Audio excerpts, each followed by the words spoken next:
इस एपिसोड की शुरुआत में हम देखते हैं कि मिस सल्विया एक तस्वीर दिखाते हुए नाइटफॉल से बोल रही होती है। ये इकोनॉमिक्स कमेटी का एग्जीक्यूटिव सर्जी ओस्तोगी है और ये पूर्वी विदेश व्यापार नीतियों का मसौदा तैयार करता है। ये सेना आयुक्तालय का पूर्व अधिकारी भी रह चुका है, जिस वजह से ये पश्चिम का कट्टर विरोधी है। इस आदमी ने स्ट्रॉबेरी के एक्सपोर्ट पर अवैध रूप से प्रतिबंध लगा दिया है और ओस्तानिया वेस्टालिस को स्ट्रॉबेरी एक्सपोर्ट नहीं कर पा रहा है, जिस वजह से हमारे देश में स्ट्रॉबेरी की शॉर्टेज हो गई है। इस कारण से हमारे देश के विदेश मंत्री प्रांजलियो के जन्मदिन पर स्ट्रॉबेरी ना होने के कारण वो बहुत ज़्यादा गुस्सा हो गए थे। अगर ये सब ऐसा ही चलता रहा तो ईस्ट और वेस्ट के बीच नफरत बढ़ जाएगी और ये बहुत बड़े कूटनीतिक संकट के रूप में बदल जाएगा। इसलिए इस प्रॉब्लम का सलूशन तुम्हें करना है नाइटफॉल। तो नाइटफॉल बोलती है, जी मैम।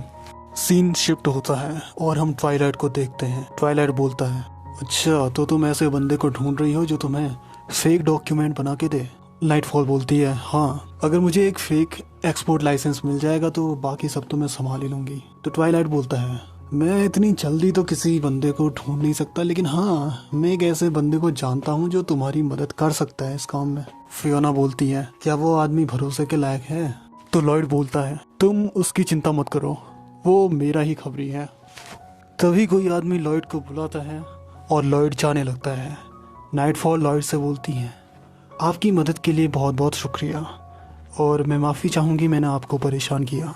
तो लॉयड बोलता है, नहीं कोई बात नहीं, अगर ईस्ट और वेस्ट के बीच की शांति की बात है तो वो मेरे मिशन का भी हिस्सा है। और लॉयड उस आदमी के पास चले जाता है। वो आदमी लॉयड से बोलता है, डॉक्टर फॉजर, मुझे आपसे एकेडमिक कॉन्फ्रेंस के बारे में कुछ बातचीत करनी है। तो लॉयड बोलता है, अच्छा एकेडमिक कॉन्फ्रेंस फाइनलाइज हो गई। सीन शिफ्ट होता है, हम नाइटफॉल को देखते हैं। वो ट्वाइलाइट के उसी खबरी से मिलने जा रही होती है और वो जाते हुए मन में सोच रही होती है, ट्वाइलाइट तुम कितने बेहतरीन इंसान हो। मैं ईस्ट और वेस्ट के बीच शांति प्राप्त करने की पूरी कोशिश करूंगी और मैं ये सब तुम्हारे लिए करूंगी। ऐसे सोचते सोचते ही वो ट्वाइलाइट के उस खबरी के लोकेशन पे पहुंच गई होती है। सीन शिफ्ट होता है, हम नाइटफॉल को एक फ्लोर के दरवाजे पे देखते हैं। वो अपने मन में बोल रही होती है, अच्छा तो ये ट्वाइलाइट के खबरी की लोकेशन है। वो अपने सामने के डोर को देखती है। उस डोर पे एक बटन बना होता है और उस पे लिखा होता है, प्रेस बटन फॉर सर्विस। जैसे ही नाइटफॉल उस बटन को प्रेस करती है तो एक सायरन बजने लगता है। असल में ये फ्रैंकी का बिछाया हुआ एक ट्रैप होता है। तो नाइटफॉल अपने मन में बोलती है, बच्चों जैसा ट्रैप बना रखा है। और जैसे ही वो डोर ओपन करती है उस पे डार्ट्स वगैरह से अटैक होने लग जाता है और स्प्रिंग वाले बॉक्सिंग से भी, लेकिन वो उन दोनों से ही बच जाती है। उसके सामने एक और डोर होता है और उस पे एक पहेली लिखी होती है, मैं सुबह 4 पैरों पे चलता हूँ, दिन में 2 पैरों पे और शाम को 3 पैरों पे, क्या हूँ मैं? तभी उसके पीछे से कोई उसके सर पे गन तान देता है और वो बंदा बोलता है, तुम शानदार हो लेडी। नाइटफॉल बोलती है, तुम शायद खबरी फ्रैंकलिन हो। फ्रैंकी बोलता है, अच्छा फैन हो क्या, ऑटोग्राफ लेने आई हो? नाइटफॉल बोलती है, गुड डे या मैं कहूँ गुड इवनिंग, मेरे पास तुम्हारे लिए एक काम है। ये सुन के फ्रैंकी समझ जाता है और वो बोलता है, अच्छा तो तुम ट्वाइलाइट की दोस्त हो? नाइटफॉल बोलती है, फ्रैंकी फ्रैंकलिन, एक जोकर जैसे आदमी के लिए जोकर जैसा नाम। फ्रैंकी बोलता है, लेकिन मैं अपना काम पूरा करता हूँ और तुम मेरी बीवी बनने के लिए पूरी तरह क्वालिफाई करती हो। ये सुन के नाइटफॉल जाने लगती है और वो बोलती है, पक्का ये वो आदमी नहीं है। फ्रैंकी बोलता है, अरे रुक जाओ, मैं काम के बारे में सीरियस हूँ, मुझे लगता है तुम लोगों में सेंस ऑफ ह्यूमर नाम की चीज ही नहीं है। ये सुन के नाइटफॉल रुक जाती है और काम के बारे में बताती है। फ्रैंकी बोलता है, अच्छा नकली डॉक्यूमेंट्स, हाँ ओके, ज़रा अच्छी तरह बताओ तुम्हें किस टाइप का डॉक्यूमेंट चाहिए और मैं अपने दोस्त से जल्द वो डॉक्यूमेंट बनवा लूँगा। मुझे बताओ तुम्हें कौन सा डॉक्यूमेंट चाहिए, कब चाहिए और तुम उसके लिए रुपए कितने दोगी? नाइटफॉल बोलती है, मैं तुम्हें कोई रुपए वगैरह नहीं दे रही हूँ, तुम अपने उस दोस्त से मुझे मिलवा दो और मैं खुद ही डील कर लूँगी। ये सुन के फ्रैंकी बोलता है, भरोसा नाम की कोई चीज़ है या नहीं? नाइटफॉल बोलती है, मेरे पास बर्बाद करने के लिए कोई टाइम नहीं है, हमें तुम्हारे उस दोस्त से अभी मिलना होगा। वो अपने मन में बोल रही होती है। मिनिस्टर के बेटे का बर्थडे कुछ ही हफ्तों बाद है।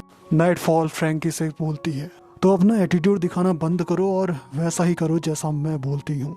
अगर तुमने मेरा साथ देने से मना किया तो मैं तुम्हें जेल में भी डाल सकती हूँ। फ्रैंकी बोलता है, लगता है तुम खुश नहीं हो। तुम्हें याद रखना चाहिए कि मेरी मदद के बिना तुम उस नकली डॉक्यूमेंट बनाने वाले से मिल नहीं पाती। अंडरवर्ल्ड में सिर्फ भरोसा ही मैटर करता है और कुछ नहीं। ये सुन के नाइटफॉल उसकी तरफ देखती है और उसका हाथ पकड़ के उसे ले जाते हुए बोलती है, चलो। फ्रैंकी बोलता है, कहाँ? नाइटफॉल बोलती है, मुझे उस नकली डॉक्यूमेंट बनाने वाले के पास ले जाओ। फ्रैंकी बोलता है, ये ऐसे काम नहीं करता। मुझे कोई आइडिया नहीं है कि वो कहाँ रहता है। नाइटफॉल बोलती है, तो उसे कॉल लगाओ। सीन शिफ्ट होता है और हम एक आदमी को देखते हैं जो आराम से बैठ के रेडियो सुन रहा होता है। रेडियो में ये चल रहा होता है, उस अंतिम गीत का नाम था hearts of east and west, जो बर्लिन लव मूवी का थीम सॉन्ग था। अब हम श्रोताओं के लिए फोन लाइंस ओपन कर रहे हैं। हमारे बहुत पुराने श्रोता किंग्स रवि का कॉल है। वे कहते हैं, हाल ही में मैं बायन में एक कारी यात्रा पर था। मैंने वहाँ विस्की का ऑर्डर दिया। ऐसे ही रेडियो चलता रहता है और सीन शिफ्ट होता है। हम एक बार को देखते हैं। नाइटफॉल बोलती है, तो यही वो जगह है। फ्रैंकी बोलता है, अगर वो बंदा यहाँ दिखता नहीं है तो मुझे दोष मत देना, ठीक है? जब से सीक्रेट पुलिस ने उसकी आइडेंटिटी का पता लगाया है, वो मुश्किल से ही घर से बाहर निकलता है। नाइटफॉल बोलती है, अगर वो नहीं दिखा तो देखा जाएगा। और वो क्लब के अंदर की ओर जाने लगती है। फ्रैंकी उसे रोकते हुए बोलता है, रुको रुको, तुम ऐसे भेस में वहां नहीं जा सकती। नाइटफॉल बोलती है, तो चलो फिर भेस बदल लेते हैं। एक्चुअल में ये क्लब दोस्तों गैर कानूनी कामों का अड्डा है। सीन शिफ्ट होता है।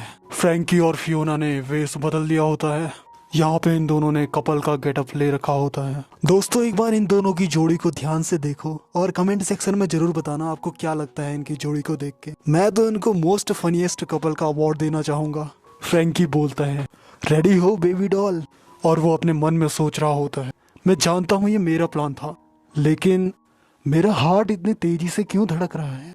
यहाँ पे नाइटफॉल बोलती है, तुम तैयार हो तो मैं भी तैयार ही हूँ हनी। और वो अपने मन में बोल रही होती है, आई हेट दिस फ्रैंकी। ऐसे ही बोल रही होती है। नाइटफॉल बोलती है, अगर तुमने ये सब इसलिए किया है ताकि तुम अपनी घटिया फैंटेसी जी सको, तो मैं तुम्हें उसी समय गोली मार दूंगी जब हमारा काम पूरा हो जाएगा। फ्रैंकी थोड़ा चिढ़ते हुए बोलता है, ऐसी बात नहीं है, मैंने तुम्हें बताया था ना, ये क्लब मोस्टली कपल्स के लिए है। तुम ही ने मुझे तुम्हें यहाँ लाने के लिए बोला था, तो मैनेज करो थोड़ा। वो अपने मन में बोल रहा होता है, मेरा मतलब है मैं ये नहीं कह सकता कि ये मेरी फैंटेसी नहीं है। वो दोनों क्लब के अंदर की ओर जाने लगते हैं और क्लब का गार्ड उन्हें रोकते हुए बोलता है, रुकिए सर, यहाँ सिर्फ इनविटेशन से ही आ सकते हैं। असल में ये गार्ड फ्रैंकी की जान पहचान वाला ही होता है और वो उसे पहचान नहीं रहा होता है। तो फ्रैंकी उसे बोलता है, बॉब पहचान नहीं रहा क्या भाई, मैं हूँ फ्रैंकी। बॉब उसकी आवाज़ सुन के सरप्राइज हो जाता है और बोलता है, तुम एक लड़की के साथ हो? मुझे विश्वास नहीं हो रहा है। फ्रैंकी हंसते हुए बोलता है, हा, मेरा एक नया रूप देखने को मिला ना। नाइटफॉल फ्रैंकी से बोल रही होती है, चुप हो जा। उस क्लब में फ्रैंकी के पहचान वाले ही होते हैं, तो वो उससे पूछने लगते हैं, तुम्हारी गर्लफ्रेंड भी है क्या फ्रैंकी? फ्रैंकी सातवें आसमान में चढ़ा हुआ होता है। वो शर्माते हुए बोलता है, हा, अब क्या कहूँ यार मैं। बंदे उससे बोल रहे होते हैं, नहीं यार सच में क्या? फ्रैंकी तो अपना हवे में होता है और उनसे बोलता है, अरे पॉजिटिव रहो मेरे दोस्तों, तुम्हारा टाइम भी आएगा। नाइटफॉल उससे वही बोल रही होती है, चुप हो जा। फ्रैंकी यहाँ पे शो ऑफ कर रहा होता है और नाइटफॉल का दिमाग खराब हो गया होता है। वो फ्रैंकी से बोलती है, चुप हो जा नहीं तो मैं तुझे यही गोली मार दूंगी। ये सुन के फ्रैंकी बोलता है, आई एम सॉरी, मैं अपने अंदर की शो ऑफ करने की तमन्ना को रोक ही नहीं पाया। फ्रैंकी को अपना नकली डॉक्यूमेंट बनाने वाला दोस्त दिख गया होता है। वो बोलता है, ओह हमारा बंदा यहाँ पे है। वो दोनों उसके पास जाते हैं। फ्रैंकी बोलता है, क्विल भाई कैसे हो, बहुत टाइम हो गया तुम्हें देखे हुए, काम वाम सही चल रहा है या नहीं चल रहा? नाइटफॉल उसकी बात काटते हुए बोलती है, मेरे पास तुम्हारे लिए एक काम है। तो क्विल नाइटफॉल से बोलता है, तुम हो कौन? नाइटफॉल बोलती है, पहले डील बाद में डिटेल। वो क्विल को एक लेटर देते हुए बोलती है, मैंने इसमें ऑफर लिख दिया है, तुम्हारे पास 5 दिन है। क्विल उसका लेटर फेंकते हुए बोलता है, मैंने कभी नहीं सोचा था कि दोस्त के रिक्वेस्ट करने पर यहाँ आना अपना खुद का ही टाइम वेस्ट करना होगा। किसी और को ढूंढ लो, मैं अपने न्यू क्लाइंट्स के साथ बहुत बिजी हूँ। क्विल जाने लगता है। नाइटफॉल बोलती है, रुको बात तो सुनो। क्विल बोलता है, अगर तुम चाहती हो कि मैं तुम्हें सुनूं तो मुझे कोई ढंग का ऑफर दो। नाइटफॉल उससे समझा बुझा के वापस बुला लेती है। दो बंदे इन लोगों का पीछा कर रहे होते हैं और नाइटफॉल उन्हें नोटिस कर लेती है। वो क्विल से बोलती है, वो दो बंदे हमारा पीछा कर रहे हैं, क्या वो तुम्हारे कस्टमर हैं? क्योंकि मुझे तो वो खुफिया पुलिस लग रही है। क्विल थोड़ा सरप्राइज हो जाता है। वो फ्रैंकी से बोलता है, तुम ये मत बोलना कि ये सब तुमने किया है। फ्रैंकी बोलता है, अरे मैं क्यों करूंगा, तुम मुझे पागल वागल समझते हो क्या? नाइटफॉल क्विल से बोलती है, तुम श्योर हो ना ये तुम्हारे क्लाइंट्स नहीं हैं? फ्रैंकी क्विल से बोल रहा होता है, इसलिए मैं तुमसे बोलता हूँ अपने क्लाइंट्स की अच्छे से जांच पड़ताल किया करो, लालच के चक्कर में किसी दिन मारे जाओगे तुम। क्विल बोलता है, इनसे तुम ही बात करो, मैं इन्हें खुद को पकड़ने नहीं दे सकता। और वो भागने लगता है। फ्रैंकी बोलता है, बेवकूफ कहीं के। तभी क्विल पे उन्हीं दो बंदों में से एक बंदा अटैक करने वाला होता है, लेकिन नाइटफॉल क्विल को बचा लेती है। नाइटफॉल क्विल से बोलती है, तुम ठीक हो? उसकी लड़ाई को देख के फ्रैंकी पीछे से बोल रहा होता है, वाह इस लेडी को तो फाइटिंग मूव्स भी आते हैं। क्विल बोलता है, तुम पागल हो क्या, अब तुम खुफिया पुलिस का टारगेट बन चुकी हो।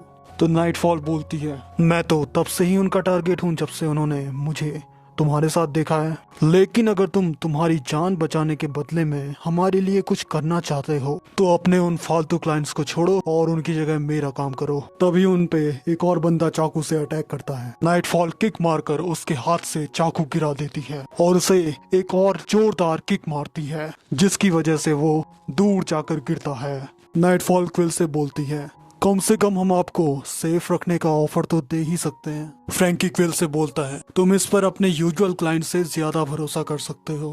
क्विल बोलता है, लेकिन वो कुछ बोलने ही वाला होता है। तभी उन्हीं बंदों में से एक बंदा नाइटफॉल को शूट करने वाला होता है। फ्रैंकी ये देख लेता है और वो नाइटफॉल को धक्का देके उसे बचा लेता है, लेकिन नाइटफॉल ने उसे पहले ही देख लिया होता है और उसके हाथ में चाकू दे मारा होता है। फ्रैंकी ये देख के बोलता है, लगता है तुम्हें मेरी मदद की कोई जरूरत नहीं है, तुमने तो पहले ही उसके हाथ में चाकू दे मारा है।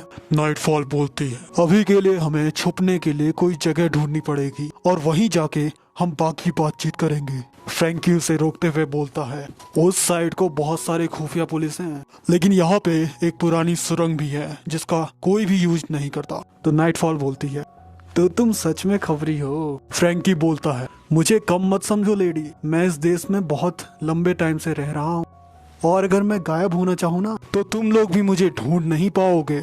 नाइटफॉल बोलती है, तो तुम हमारे साइड क्यों हो? फ्रैंकी बोलता है, मैं किसी की साइड वाइड नहीं हूँ, मुझे तो बस ईस्ट के काम करने के तरीके पसंद नहीं है। ये देश बहुत कठोर और ऑपरेसिव है, इसलिए मैं थोड़ी परेशानी के साथ चीजों को बदलना पसंद करता हूँ। लगता है मैं विद्रोही दौर से गुजर रहा हूँ। क्विल हंसते हुए बोलता है, मुझे भी लगता है। नाइटफॉल फ्रैंकी से बोलती है, बेचारा। फ्रैंकी बोलता है, तुम्हें पता है तुम सच में बहुत भयानक हो, तुम्हें कोई पसंद भी करता है? नाइटफॉल बोलती है, इससे पहले कि मैं तुम्हें गोली मार दूं चुप हो जाओ। सीन शिफ्ट होता है। क्विल ने फेक एक्सपोर्ट लाइसेंस बना दिया होता है और नाइटफॉल उसे लेने के लिए फ्रैंकी की दुकान पे गई होती है। वो बोलती है, मुझे डेली ओएसटी अखबार की एक प्रति चाहिए। फ्रैंकी बोलता है, क्या हाल चाल गुस्सेल लेडी, और वो उस फेक डॉक्यूमेंट को अखबार के नीचे छुपा के उसे दे देता है और बोलता है, क्विल ने इसे बनाने के लिए एक्स्ट्रा तेजी से काम किया। नाइटफॉल बोलती है, सुन के अच्छा लगा। फ्रैंकी बोलता है, हालांकि उसने इसके लिए तुम्हें 50% ज्यादा बिल भेजा है। बाय द वे, क्या मैं तुमसे कुछ पूछ सकता हूँ? वो खुफिया पुलिस के बंदे तुमने ही तो नहीं भेजे थे ना? नाइटफॉल बोलती है, मुझे नहीं पता तुम किस बारे में बात कर रहे हो। दिमाग देख रहे हो दोस्तों इसका। क्विल से जल्दी काम निकलवाने के लिए खुफिया पुलिस वाला नाटक इसी ने रचा था। फ्रैंकी बोलता है, इतनी सुंदर लड़की के इतने बेकार तरीके। नाइटफॉल बोलती है, क्या तुम्हारे जान पहचान में कोई अच्छा कारीगर है? क्या किसी अच्छे तिजोरी वाले को जानते हो? फ्रैंकी झुंझलाते हुए बोलता है, हैं? नाइटफॉल जाते हुए बोलती है, मैं जल्द ही तुम्हारे लिए एक काम लेके वापस लौटूंगी। फ्रैंकी मन में बोलता है, मजाक कर रही हो क्या? अगर मैं तुम्हारे साथ और काम करूंगा तो मेरे पास कोई दोस्त ही नहीं बचेगा। तो दोस्तों यहाँ पे ये चैप्टर खत्म होता है। अगर आपको वीडियो पसंद आया तो वीडियो को लाइक कीजिए और चैनल को सब्सक्राइब कीजिए। मिलते हैं अगले वीडियो में।